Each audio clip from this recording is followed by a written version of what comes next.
Hi everyone. We finally got a lot of snow and I'm so excited to be out here outdoors in the snow walking around our really wooded property. It is so nice to be here and I think I'm finally starting to relax a little bit at least from our move. So I just wanted to share how pretty this is with you.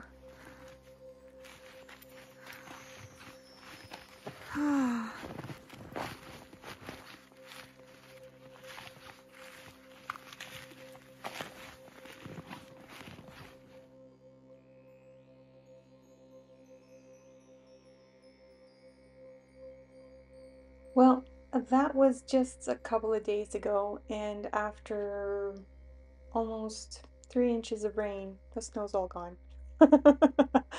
Easy come, easy go, as they say.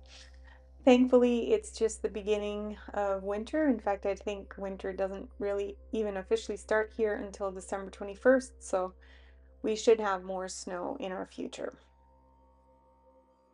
So what will I be tackling in this week's video? Well, Christmas is just around the corner and I am feeling festive, I guess, or I'm trying to start feeling festive.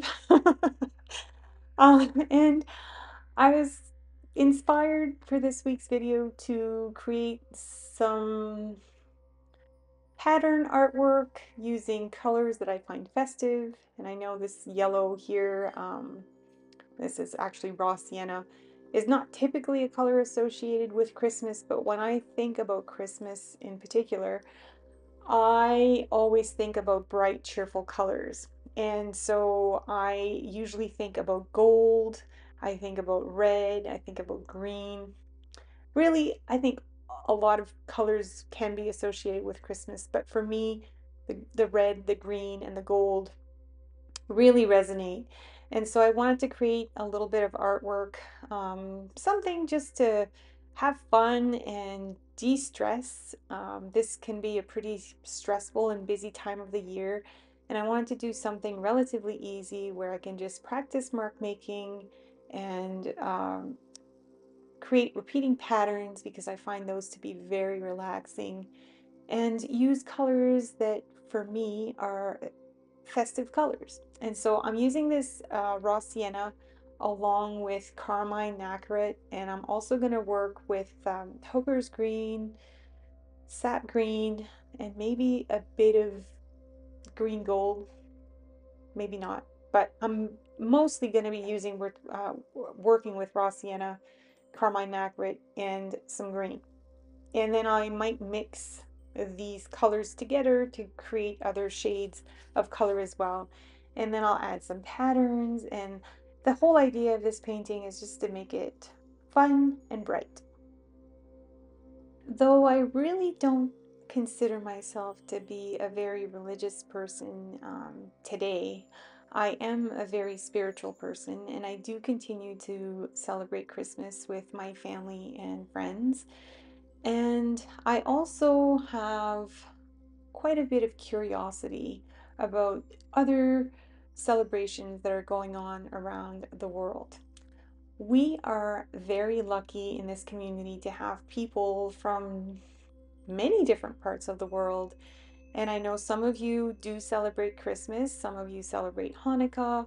A friend recently mentioned that they celebrate Ramadan.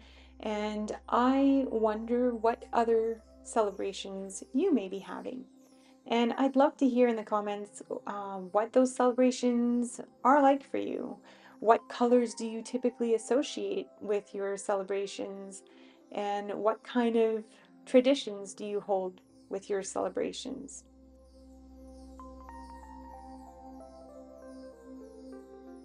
You'll notice that I'm going to be keeping this process very simple. I'm starting off by creating different lines of color, and I'll create these lines in varying thicknesses and shapes, and I want to have sort of a patterned background.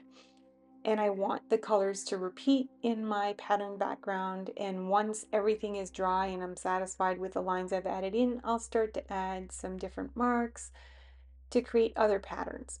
The idea of patterns for me is that they are repetitive, of course, and anything that is repetitive helps me to be very mindful because it helps me focus on what exactly I'm doing right now.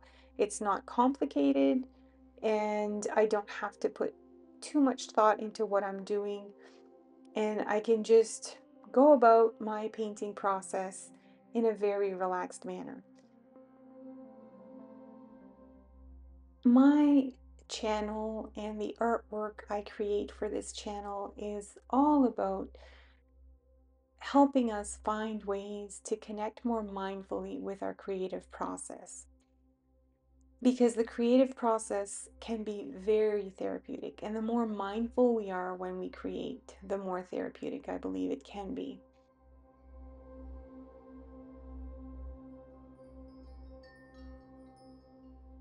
While the paint on my paper is still wet, I'm coming in with a clean, wet brush, and I'm simply drawing a line in the center of this stripe that I had created earlier. And this is just to create a slight value difference within the center of that stripe in particular. And now I'm coming in with the same brush and clean water, and I'm just dotting that into this other stripe, and that's going to help to create a little bit of texture in this stripe. And you'll notice that if the paper is still relatively wet, it's not making marks that are very easy to see. And then the drier that the paper is, the more you see the marks that are left by adding those droplets of water. So this type of painting process can be a neat way to sort of practice doing different things with our brushes and our tools. Water, I've mentioned on many occasions, is one of our greatest allies when we're painting. And so we can do a lot with water, either by adding a lot of pigment to the paint, to the paper, or by brushing it like I'm doing right now and sort of taking away some of the pigment, creating textures. Um, all of these things can really help us make our paintings more interesting. And a little painting process like this is a fun way to practice doing these different types of marks.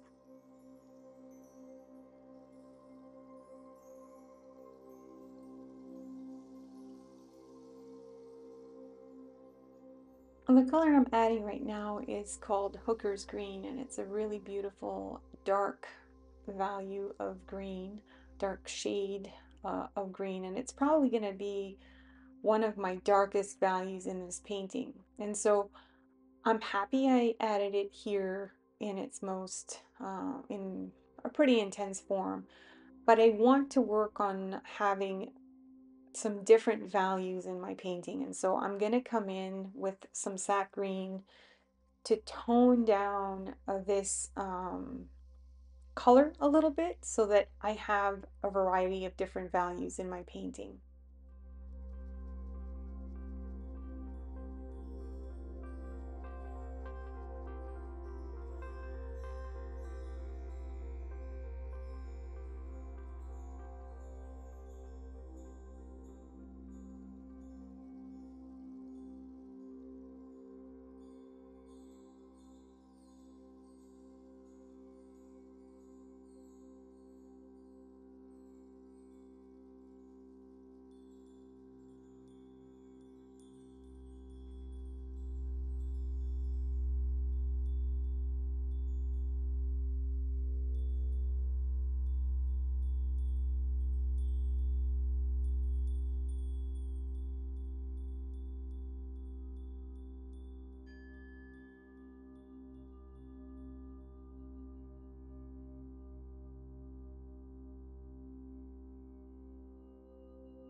Here I'm using some carmine nacre along with the raw sienna to create a bit of an orange that will go really well with the colors that are currently in the painting.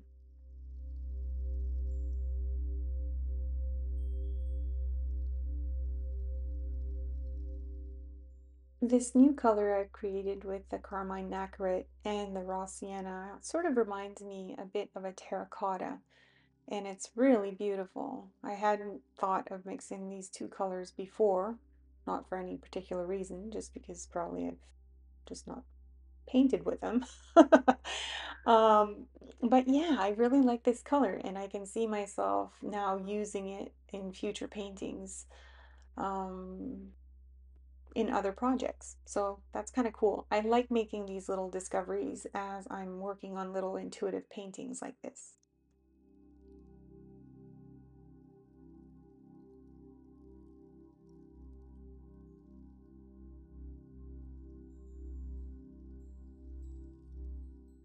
I really like creating these sort of secondary colors using these color mixes. And so I'm going to use some raw sienna now to mix it in with the green and create a more yellow shade of green so that I can add it to my painting.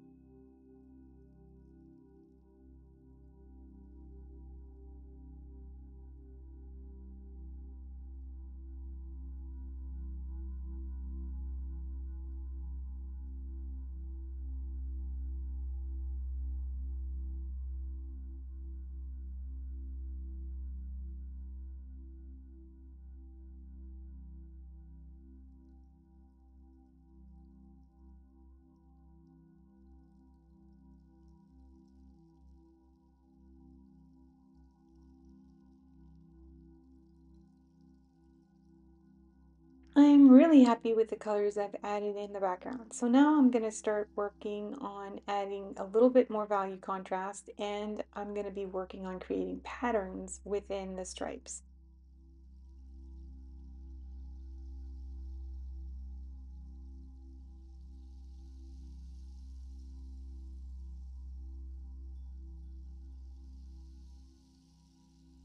So for my painting process, I'm working with the same colors, I'm working with very simple marks, and I'm using these colors in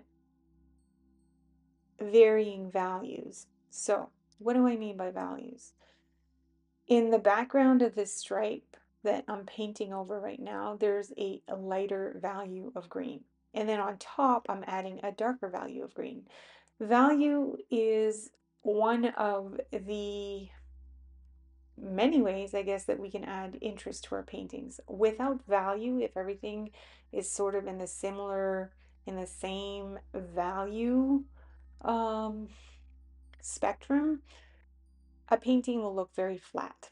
Whereas if you add different values, light values, medium values, dark values, then your painting starts to come alive and has more elements in it that will actually catch your eye and make the painting more interesting.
For my darkest values of color, you've probably noticed that I'm going straight into my paint pan and I'm not using too much water to dilute the paint.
The raw sienna in my painting is already really bright and intense, and so I'm not sure if I'll be able to really create a very distinct value change by adding some more pigmented raw sienna, but it does look like it might make a little bit of a difference.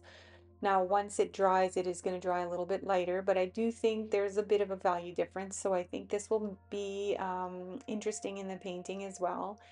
And as you see, I am just recreating very simple shapes yet again, and they are all over my painting, and I'm having fun making these marks. I'm a huge fan of circles. I'm sure you've, if you've been following my channel for a while, you've probably noticed that there's a lot of circles in my artwork. And I don't know, the circle is a very special symbol for me. It represents continuity, the idea of bringing something to completion, and also new beginnings. So it's like the full cycle. And I think our life, or my life anyway, so it seems, is really an exercise or a journey in repetitive,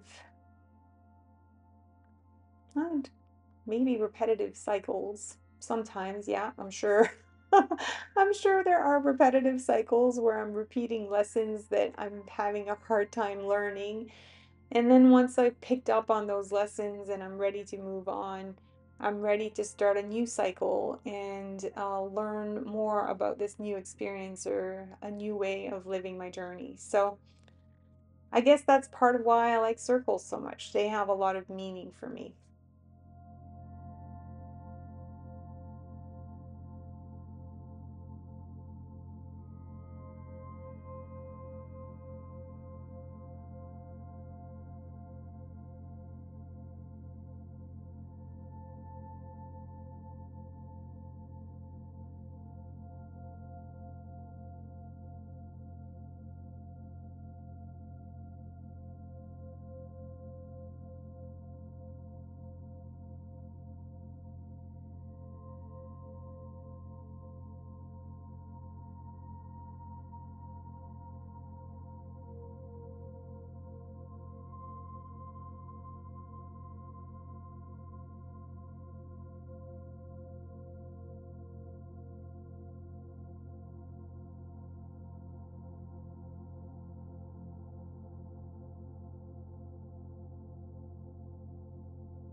I'm happy with what I've created in my painting so far, but I want to add a few more marks and I'll use my extra fine tip pen in order to create those marks. I'm gonna keep the marks that I make with my pens to a minimum because there's already a lot going on in the painting itself, and I really love what I've been able to create in terms of patterns with my paint. So I don't want to detract too much from that, but I do think it'd be nice to add just a few more little details with some pen work. And then I think I'll be ready to move on to adding some iridescent paint. I've pulled out two of my little CSY art gallery mini tin boxes of metallic paints or iridescent paints, if you will. And I'm going to be working with green gold and Arabic gold.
just to make things a little bit more interesting even, I'm going to add this more blue-ish shade of green from the same little tin where I got my green gold.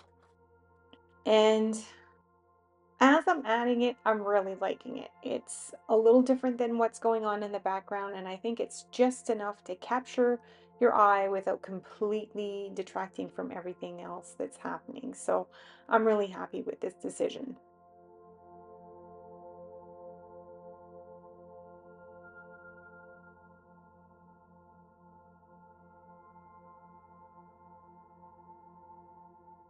And just for a tiny bit more dark value contrast, I've decided to come in with my fountain pen and add some little darks of black here and there in the painting. And I think this is gonna wrap things up.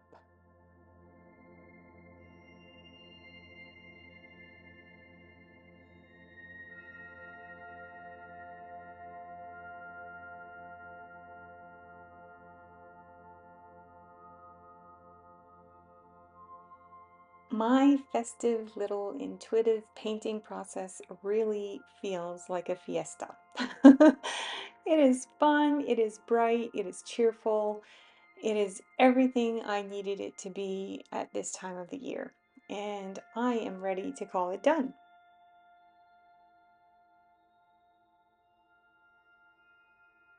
Looking at this little painting, I can almost feel the celebration aspect of it. It really is bright and joyful and everything I like my Christmas holidays to be.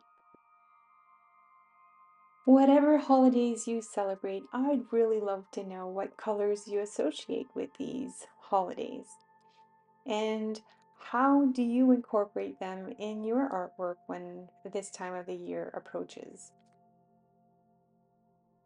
Wherever you are and whatever special holiday season you celebrate, I hope you have a very merry celebration.